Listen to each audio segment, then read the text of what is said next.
La leyenda de Ñamla o Ñamlap fue recogida por el sacerdote español don Miguel Cabello de Balboa en el año de 1586, durante su estadía en Tucumán. Sus fuentes pueden haber sido el entonces cacique don Martín Farrochumbi, que era cacique de Tucumán, o bien don Francisco Puiconsoli. La leyenda incluida en la obra Misceláneas Antárticas de Miguel Cabello narra que en la desembocadura del río Faquillanga vino desde el norte un líder con todo su séquito.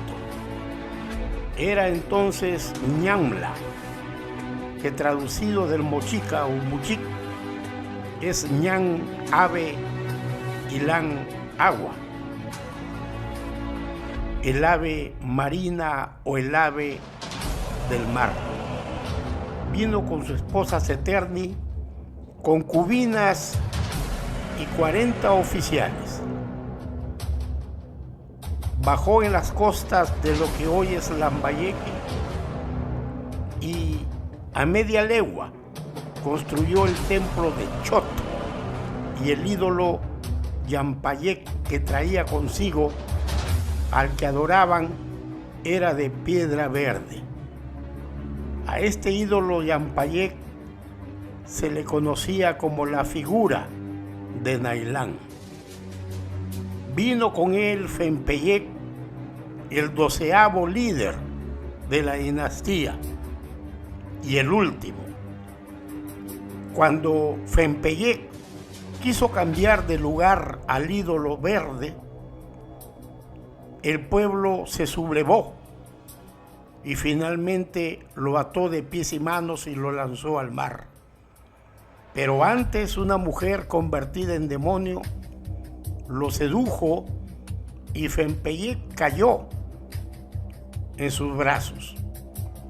Luego de eso vendría un diluvio de 30 días y 30 noches, y luego una intensa sequía y una hambruna que arrasó con el pueblo de Ñamla. Lapchichuli, uno de los líderes luego de la hecatombe, marchó a Jayanca, fundando este pueblo, que a la postre sería uno de los cacicazgos más grandes y más importantes de los valles lambayecanos. Cala se fue a Tucumán, y la sucesión cronológica de don Modesto Rubiños y Andrades también recoge la leyenda con similar contenido. Lo hizo en el año de 1782, siendo entonces Rubiño y Andrade cura de Morrope y Pacora, presbítero criollo, que también fue escritor y uno de los principales cronistas en la región de Lambayeque. La leyenda que recoge Modesto Rubiños y Andrade se sucede casi 200 años después en que Miguel Cabello publica la misma leyenda. Aquí también narra que Siún, hijo de Ñamla,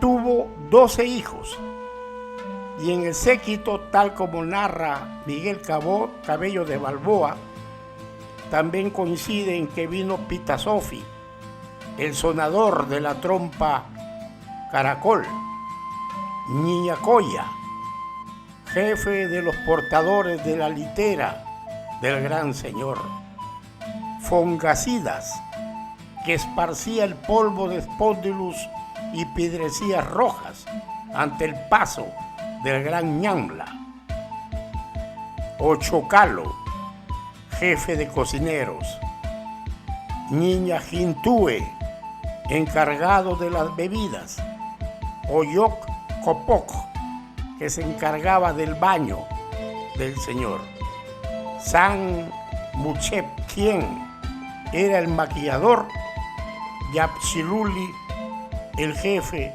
de los tejidos. Dos leyendas similares que hablan sobre el origen de la cultura lambayeque, llamada ahora cultura Sicán, que tuvo como centro capital y centro del gran estado, el primer gran estado prehispánico, como lo denomina José Maeda Asensio, en la costa norte del Perú, y que se extendiera hasta los valles del Lurín, Pachacamac por el sur y el actual sur del Ecuador. Respecto a la llegada y al arribo de líderes como Ñamla, también documentamos la leyenda que es recogida por el obispo Carlos Marcelo Corne y Velázquez, nacido en Trujillo en el año de 1564. La leyenda de Tacainamo, que llegó como Ñamla en balsas y conquistó el gran valle del Chimor. Pudo ser un líder lambayecano, pensamos nosotros, que después del Meganiño que devastó el estado Sicán en Pomac, intentando revivir en el gran complejo de Tucumé, que no logró ser el gran centro de peregrinación que había sido antes en el gran bosque de Pomacaec, el lugar del ídolo, el lugar de Huacas, Pomac. Entonces, la leyenda de Tacainamo nos dice que un líder llegó a lo que hoy son los valles de la gran región de la Libertad y fue al sur y construyó posiblemente Chanchán. Hay dos evidencias arqueológicas demostradas respecto al templo de Chot. Las lluvias de 30 días y 30 noches, que con un estudio de tipo geomorfológico, el doctor Alan Craig de la Universidad Mount Atlantic, Florida, Estados Unidos, ha logrado documentar que efectivamente este Meganiño se dio y está la estratigrafía en los estudios en los alrededores de la Huaca Chotuna, que no es otra que el llamado Gran Templo de Chot. La leyenda es la base para entender mejor la tradición de la sucesión cacical en el norte peruano, en especial la genealogía dinástica de Lambayeque, interactuando la arqueología, historia y antropología. Ahí vemos que rendían culto a un ídolo, que es Yampayec, cuyo significado ídolo de piedra, vemos que coincide con el nombre de Pomacaec, que es el lugar del ídolo, obviamente, de piedra. Su rostro era, dice la leyenda, el mismo de Ñamla o Nailán. A este gran líder lo sepultaron en el lugar donde había vivido y difundieron después que le habían crecido alas y se había ido hacia las alturas volando. Sus más cercanos seguidores salieron a buscarlo y quedaron solo los nacidos. Siún tuvo 12 hijos que emigraron con mucha gente a diferentes partes de lo que hoy es la región norte del Perú. Nor se fue al Valle de Cinto, Cala a Tucumé y otros, a Coyique y otros lugares. Yapchichuli, como ya hemos dicho, se fue a Jayanca. Siún se introdujo después en una bóveda soterriza y ahí se dejó morir y dejó sucesores. Aquí nos detenemos para decir y encomiar nuestra hipótesis que al decir que Siún se introdujo en una bóveda soterriza, es muy posible que, tal como ha sucedido últimamente con el descubrimiento de un túnel subterráneo que se dirige directamente hacia la parte central de la gran base de la pirámide mayor de Teotihuacán en México, tal vez pueda existir uno o más túneles que conecten las grandes pirámides o templos suntuarios, mausoleos, como lo denominamos, ubicados en el Gran Bosque de Poma.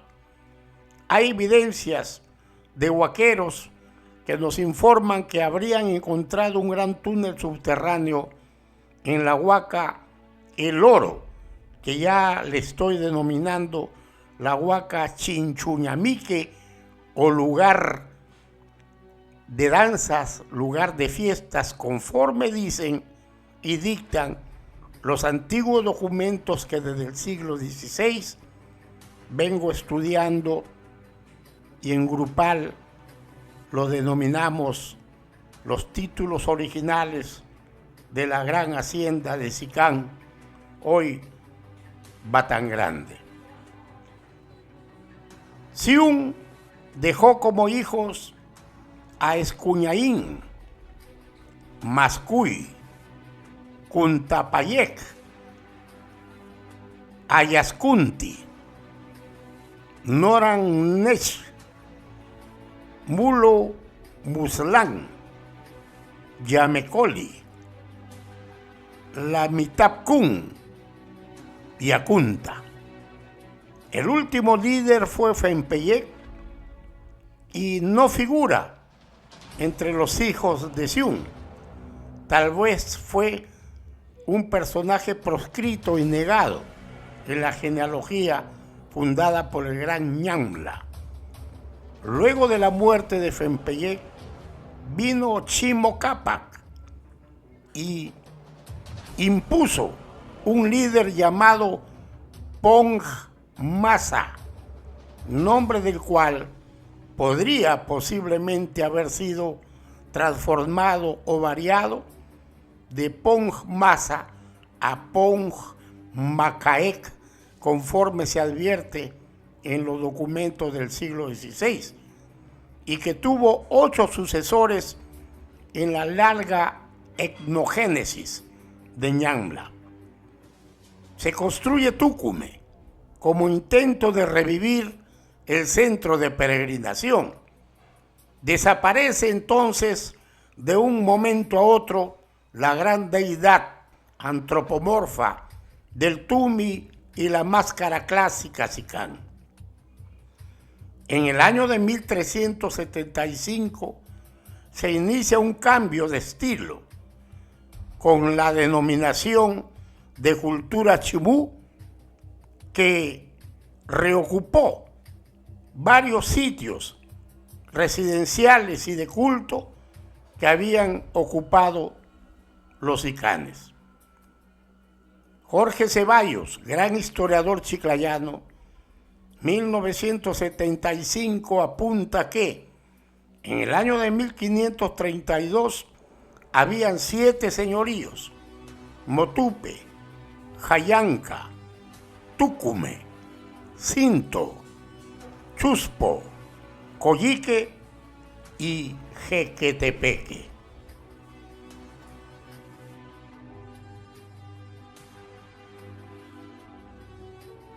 Del señorío de Jayanca se originó el de Pacora, y de aquí se originan los señoríos o cacicazgos o filcados en buen muchic, al mando de un señor o de un filca.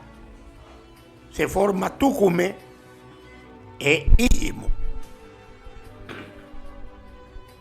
De Chuspo surgió el cacicazgo de Reque, y de Jequetepeque nace el cacicazgo de Chepén. Vinieron luego las reducciones con el doctor Gregorio González de Cuenca en el año de 1566 al 67, fundando los pueblos naturales de Chiclayo, Lambayeque, Saña, Eten y Ferreñafe, que se ubicaban dentro del corregimiento de Trujillo. Los pobladores de Cinto fueron trasladados a Lambayeque y los de Coyique a Eten. Parte de ambos señoríos formaron entonces Chiclayo, Cinto y Coyique.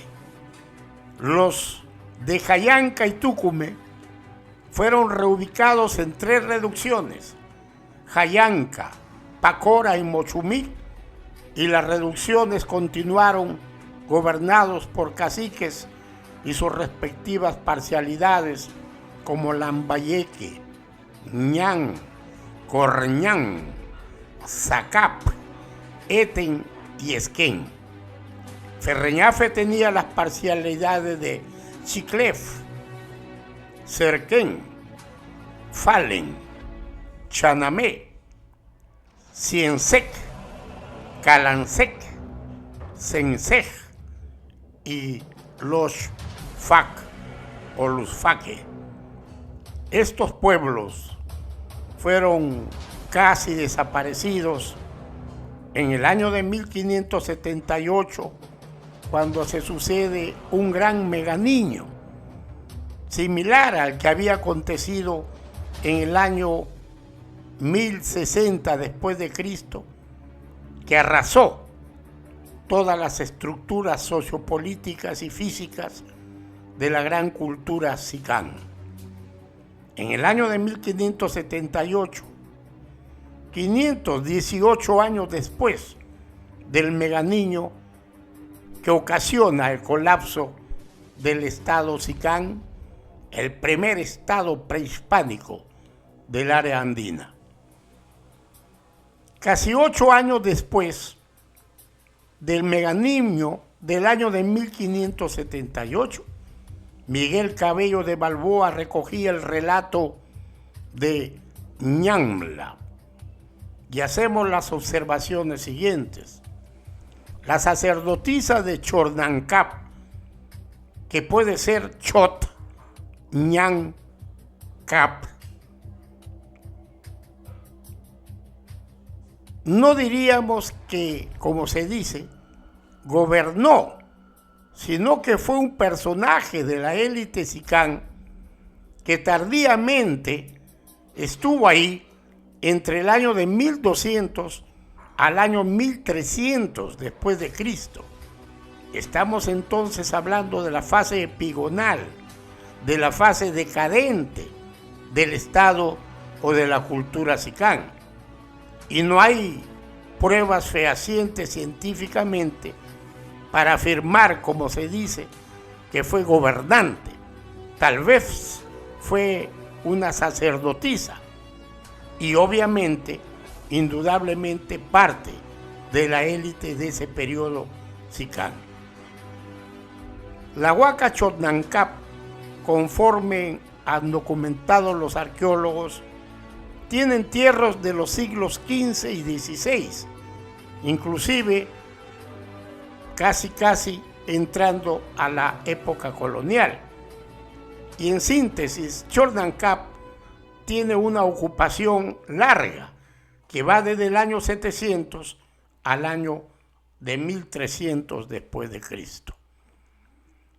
Como reflexión e hipótesis basada en elementos y datos científicos, José Maeda Asensio cree que Ñamla todavía puede estar sepultado entre las grandes pirámides o grandes templos mausoleos, que podría ser la misma Huaca Chotnancap o la misma Huaca Chotuna, ya que según la leyenda, que fue realmente historia real, convertida después en leyenda, puede dar fe de que el gran líder Ñambla, el ave marina, el ave del agua, podría estar sepultado entre Chotancap, Chotuna o tal vez en una de las más grandes pirámides y construcciones, templos, mausoleos,